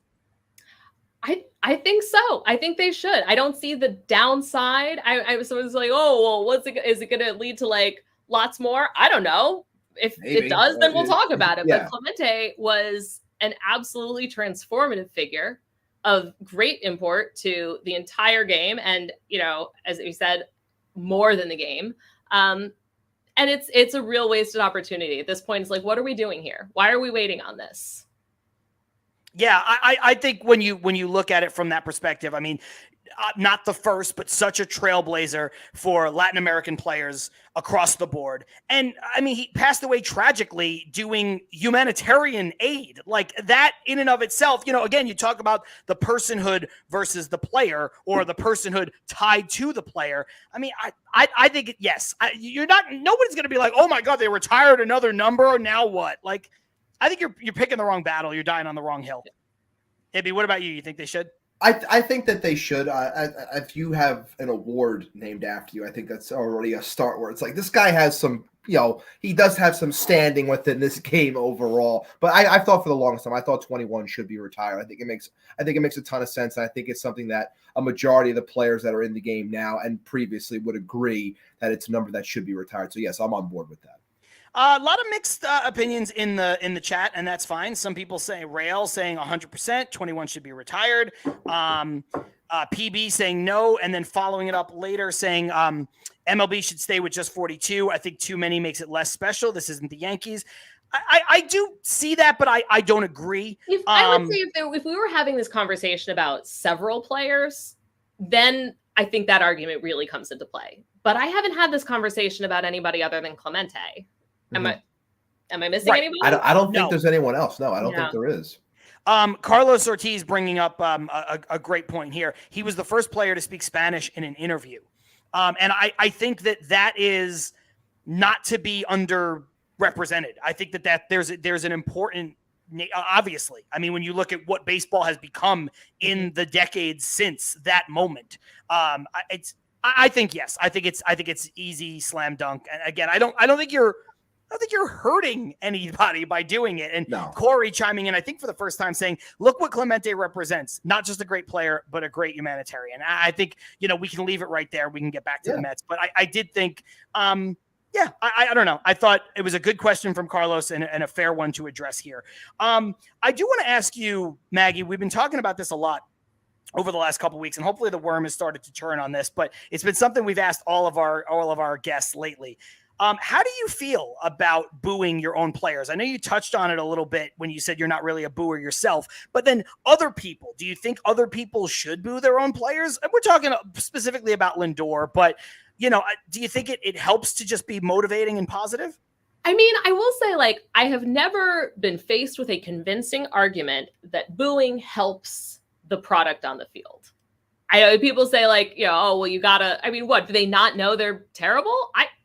I think they know they're terrible. And I don't, there, in terms of research in business and other sorts of places, it's pretty consistent that positive feedback and that kind of energy tends to be what gets the best performances out of people.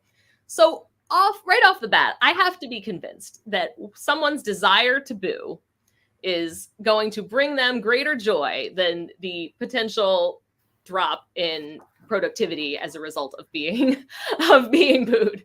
So I don't know. I mean, I think you said it before, and I really felt it's the effort and just the being a good person. If you're doing those two things, then I'm not going to boo. Not ever. I may make a sound that sounds like a boo, but it's really and that is a different sound. Right. We can all agree.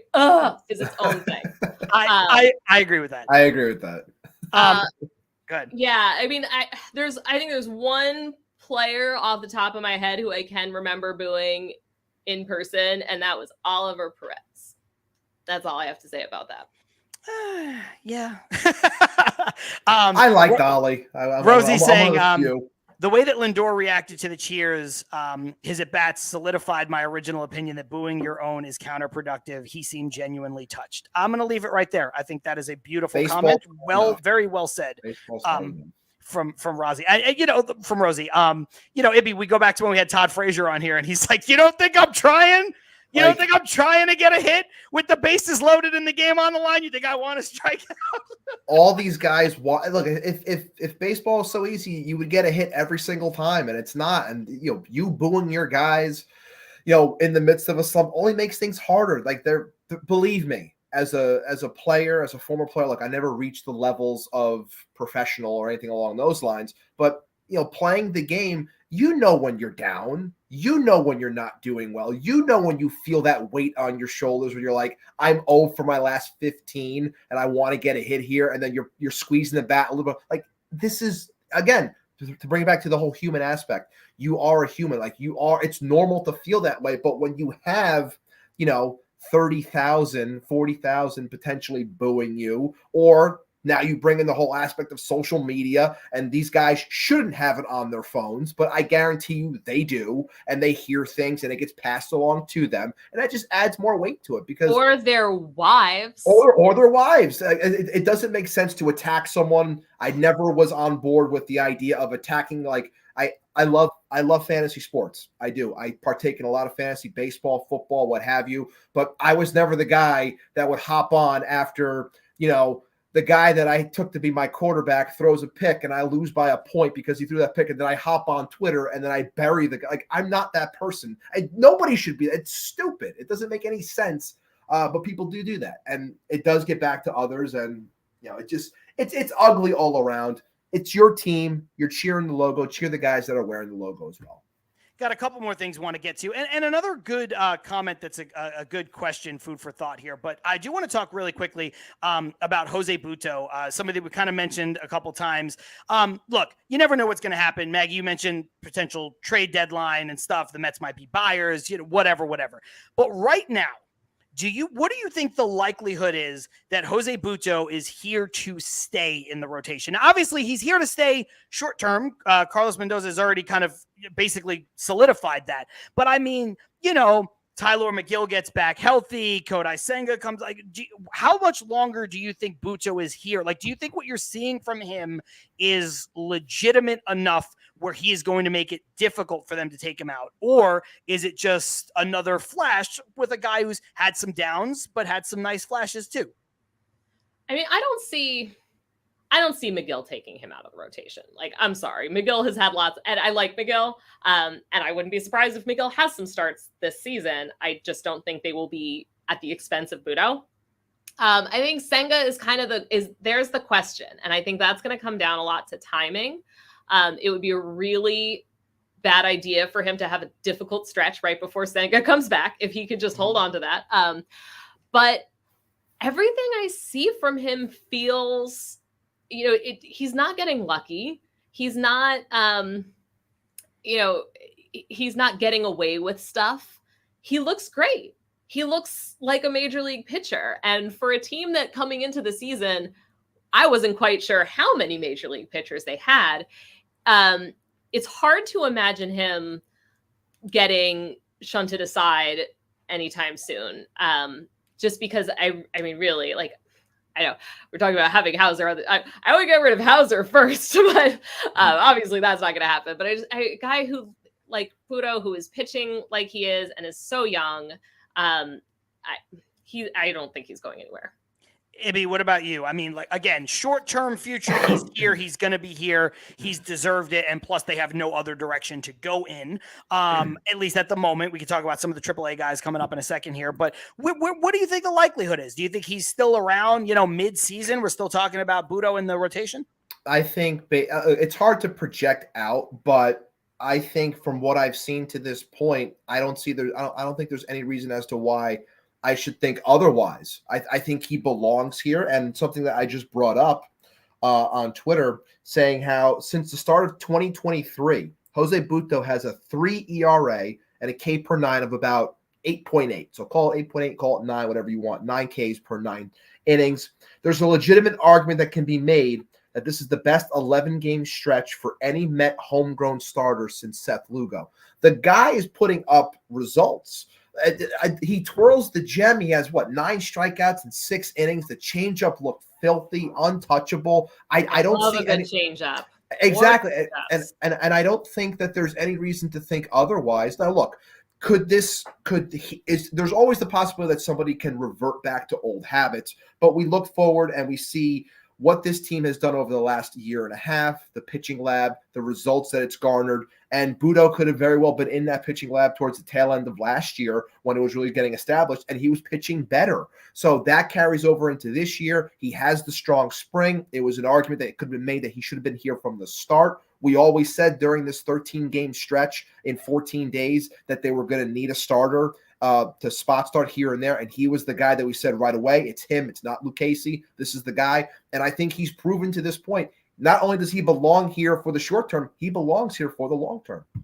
Yeah, a lot of good comments here. Darren saying Butto has given them 6 innings twice. That's the most on the team. Here's a question to throw around the room. Armand saying they should go to a 6-man rotation when Senga and McGill come back.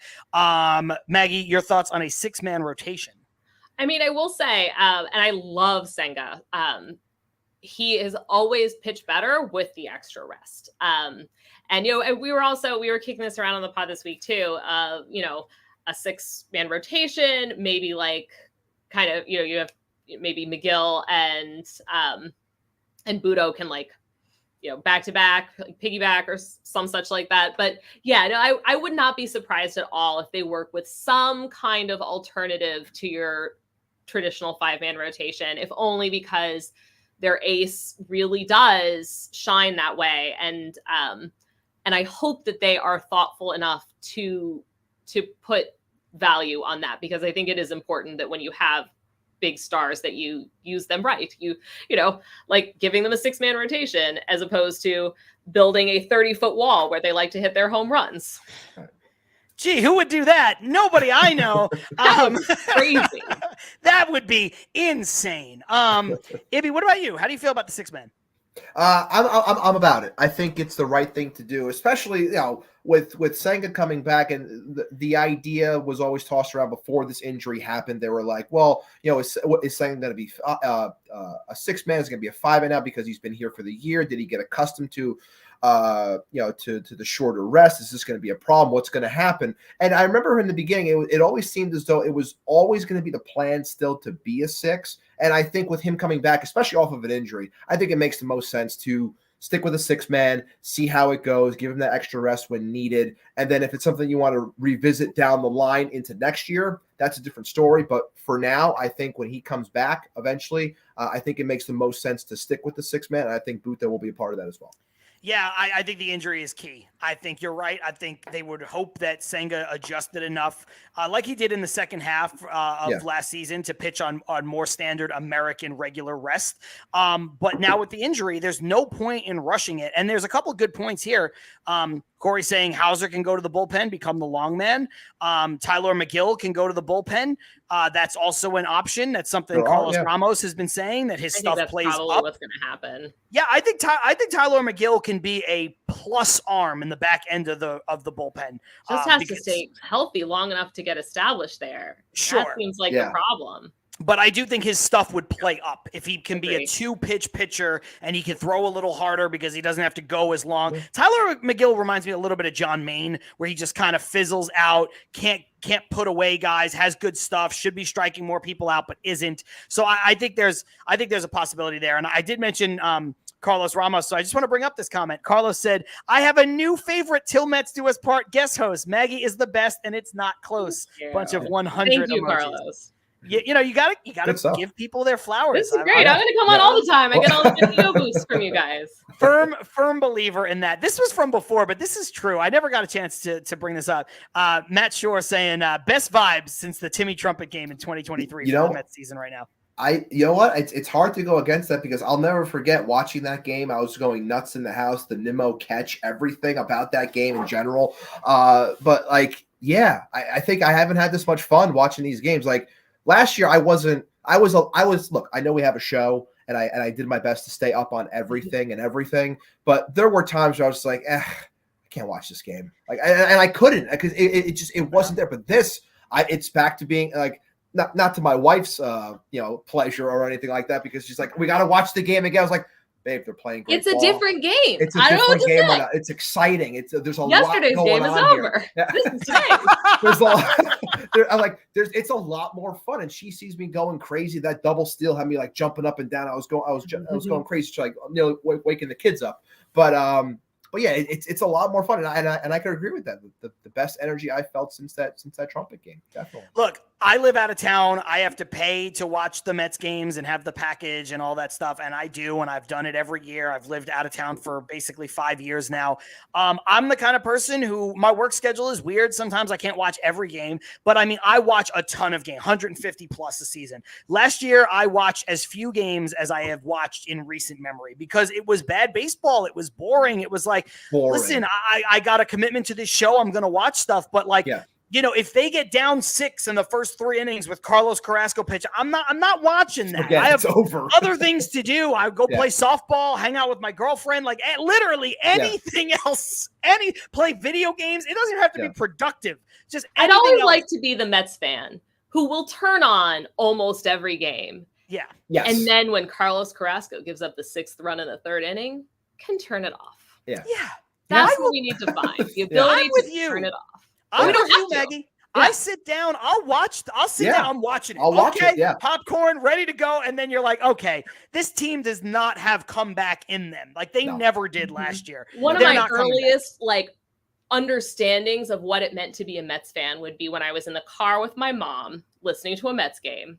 And something would happen, and she would turn it off by slapping the radio on the dashboard. I mean, she, pushing the button, but it just looked like bam. And I was like, that pretty much is it, right? Just smacking the radio off at the right moment. Yeah, I think that tracks. Couple more things I wanted to get to. Do you have a couple more minutes, Maggie? You good? Absolutely. I'm all yours. Cool. Keith brings this up saying, hey, Saponaro and Ibby, where are your City Connect hats? I'm all in on the City Connect. I'll get one.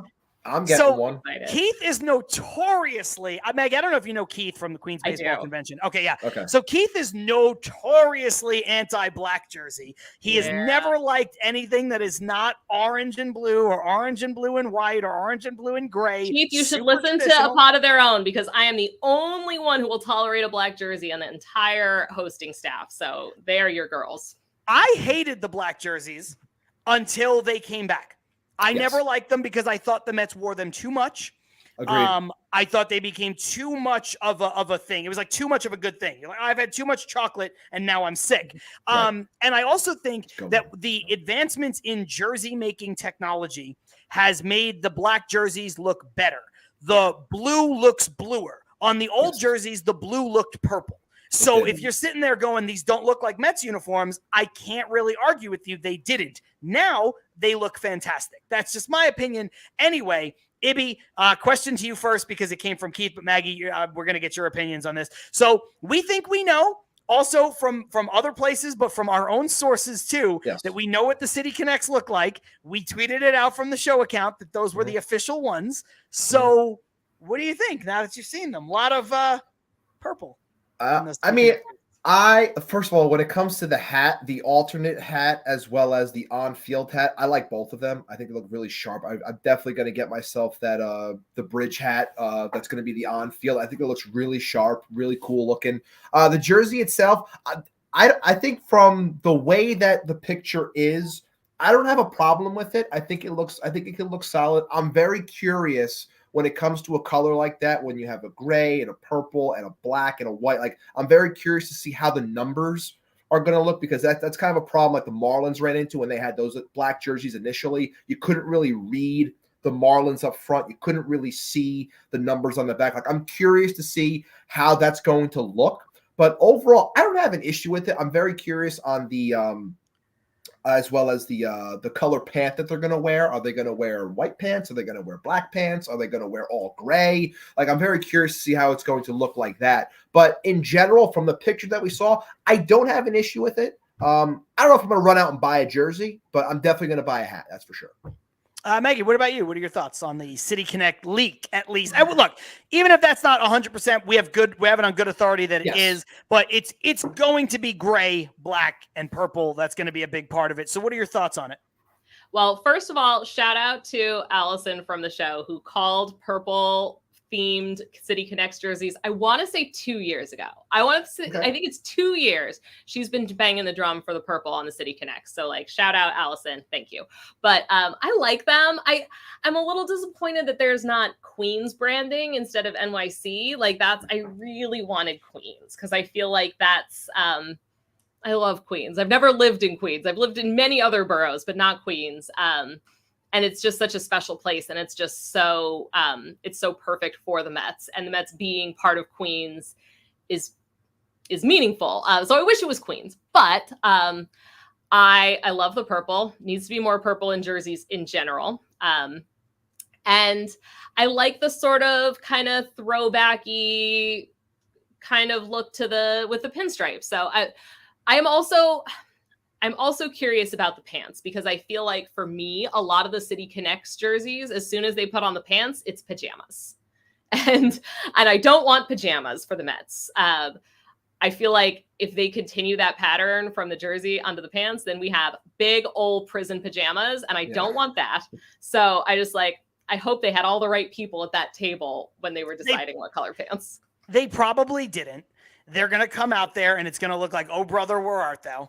That's the kind of shit that we're going to see. I feel like it. Having said that, I don't dislike them. I think this is a good point from Carlos, the second of his 2 points in a row, but this is the most important one for my take, which is Nike has done to the MLB unis the same thing they did with the NBA unis, throwing up emoji.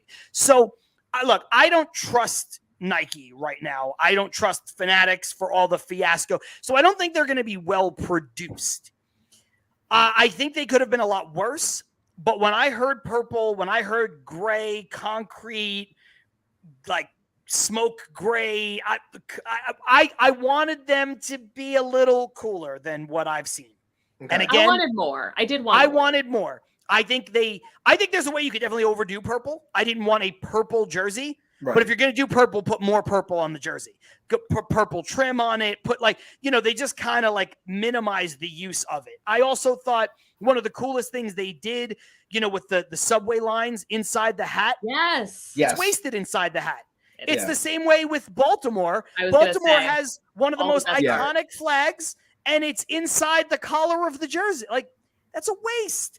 I mean, the inside of the hat too, where it's the way it said New York in that color. Like if that was on the chest instead, like that would look really sharp. And I'll ask you, John, and Maggie, I just DM'd it to you as well since you wanted Queens. I did make those jerseys through the AI program that I use about what I thought it would be the day prior. John, do you like the jerseys how they are, or do you like the ones that I generated that said Queens on the front? I'm not just saying this because you're my co-host and my friend. Yours are better. Yours Okay, are better. Thank you. They are. They I say do Queens. like yours. Yeah, The Queens thank you. branding, I think, is better. I like the use of purple and gray there better. Purple and gray go together. I also have a little bit of an issue with using gray as your base color when traditionally in baseball from the beginning of time, gray is an away color on a jersey that you're only going to use when you're at home. I think that's weird. Fair enough. Yeah. Fair enough. Yeah. I feel like it's more of a charcoal. Like it does seem to me like distinct from the road grays gray, which the road grays is maybe my favorite uniform, and I will never let anybody forget that you cannot buy it in women's sizes. But it is like a very there hasn't been one on sale on the Met site in the road grays for women in like 5 years. That's insane. At least I'll send you my jersey site. I'll take care of you. I'll take it way in. But no, so I do feel like, but the charcoal does feel kind of distinct from that road gray.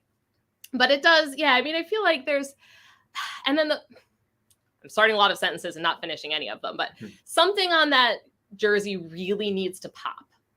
And I'm not seeing a big pop from any particular place at this point in time. So I don't know. Hopefully, maybe the back pops. We'll see. Mm-hmm. I would use the numbers term, are so important. Yeah.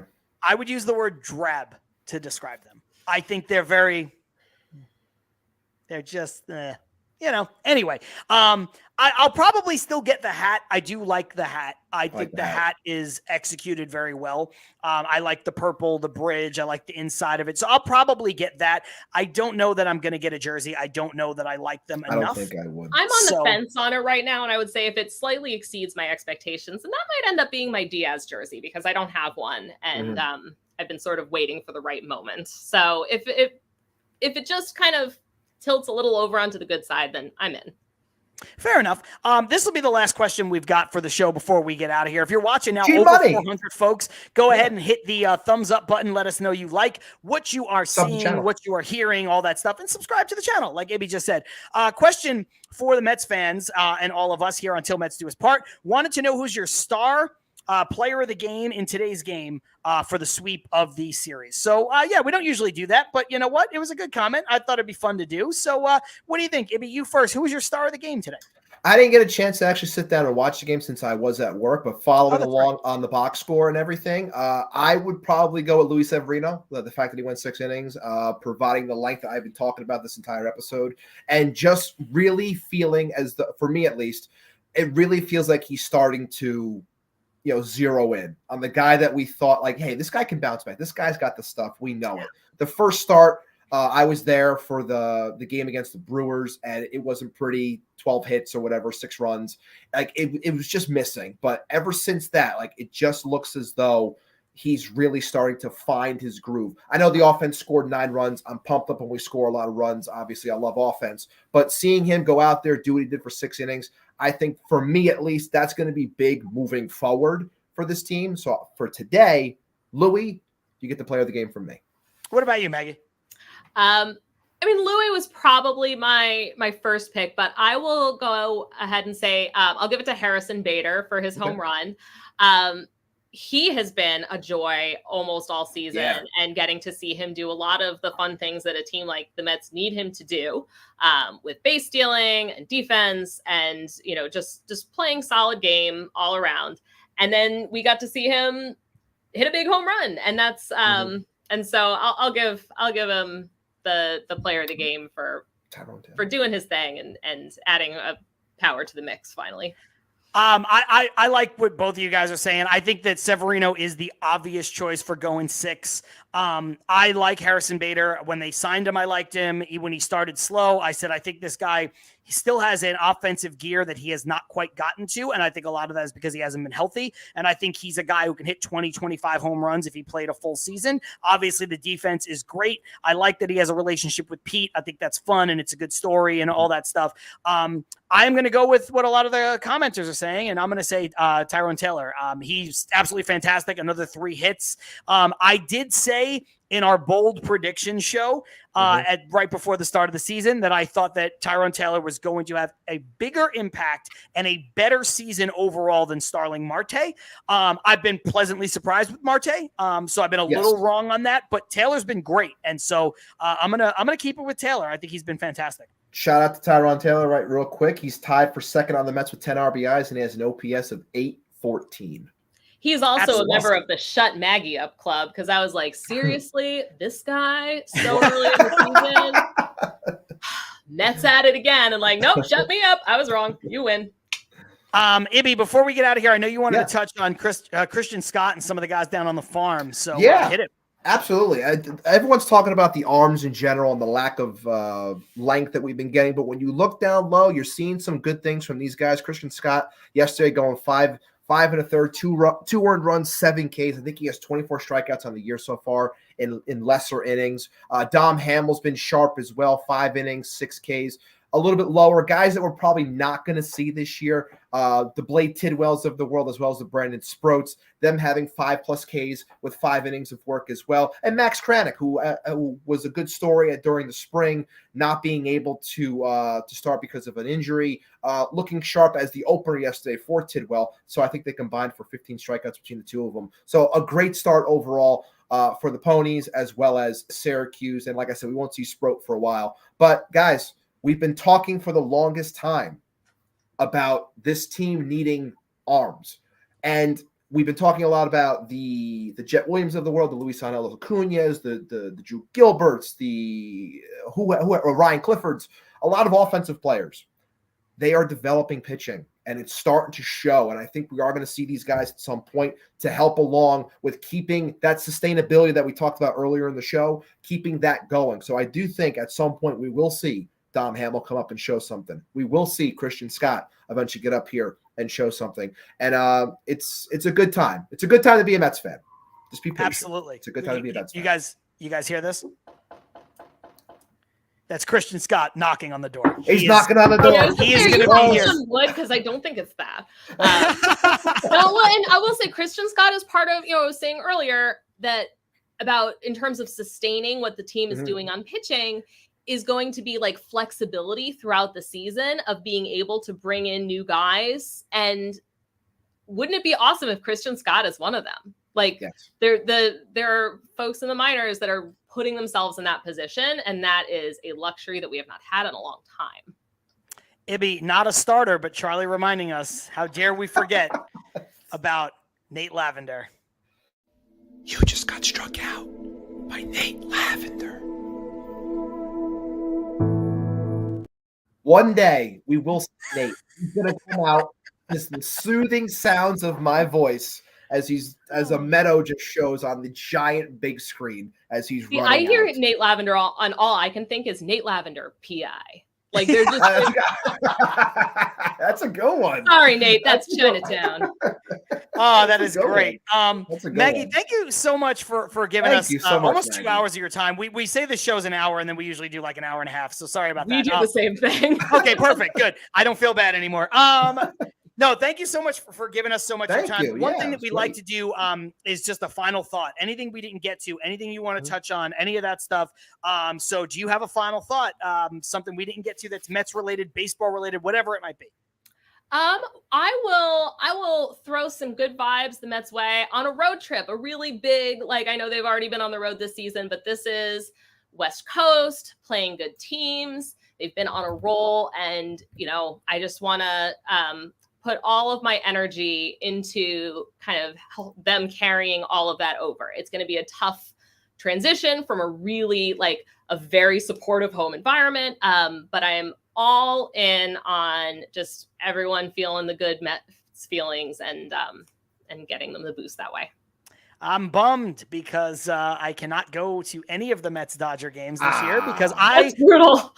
I know. Last year I went to all three, but I work on the weekends. Last year it was a weekday series, and so I was able to go to all three games. Now this year they'll be in town on Friday night, and I will be flying out of town tomorrow night, and therefore I will miss the entire series. So I will not get to see the Mets play the Dodgers here at Dodger Stadium. But yes, otherwise I support everything you just said. Ibby, what about you? Your final thought? Final thoughts. I just wanted to hit on the offense. I didn't get a chance to hit on it.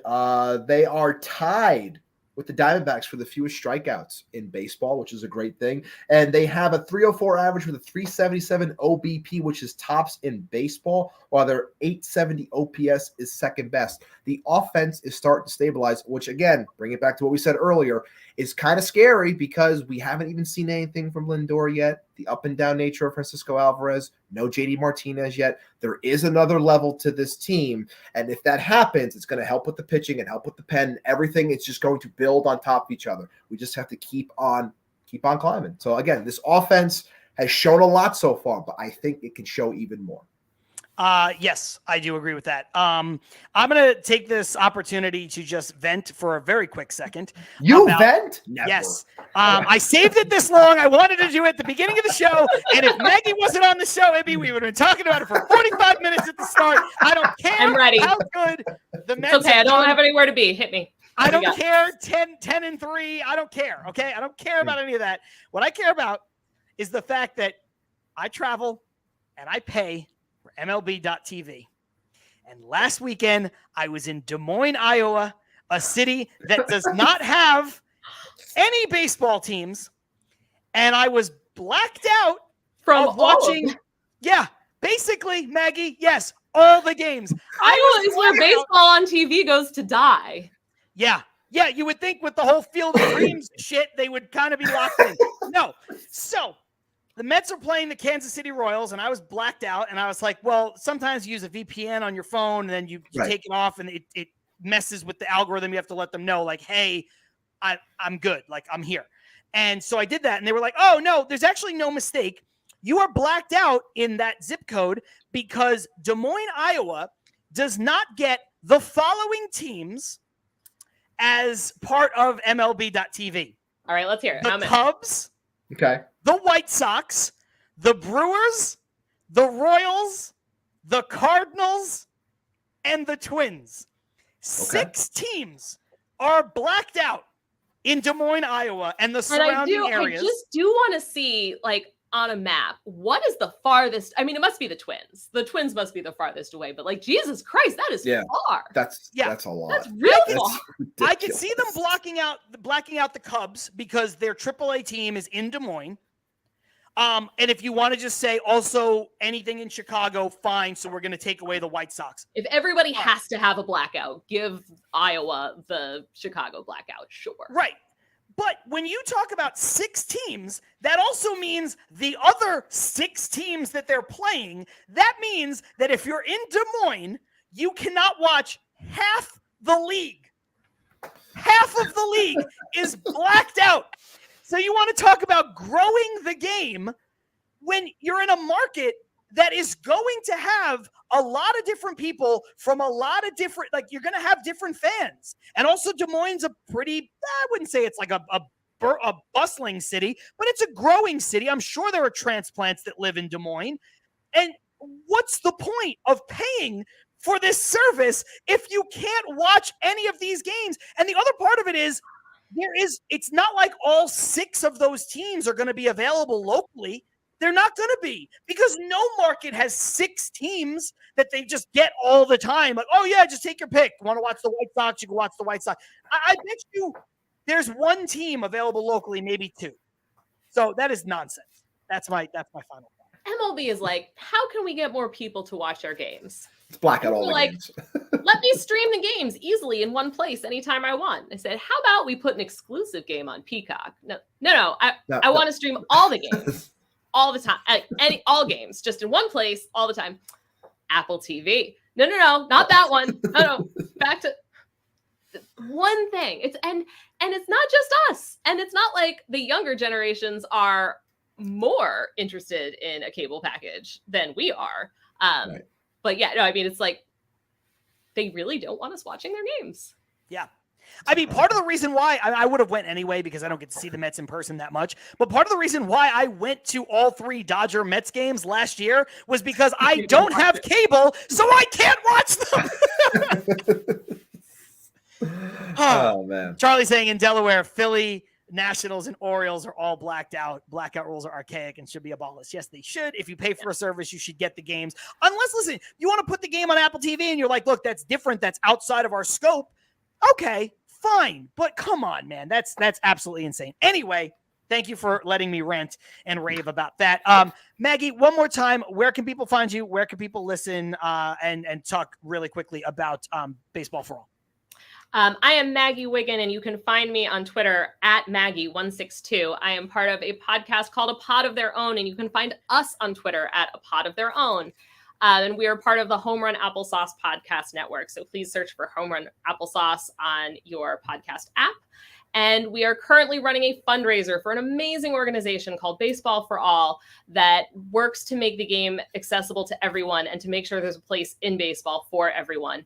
And if you send us proof of your donation, you will be entered into a raffle for some cool merch, bobblehead prizes, coming up with fun things for it right now. So yes, looking forward to getting your donations.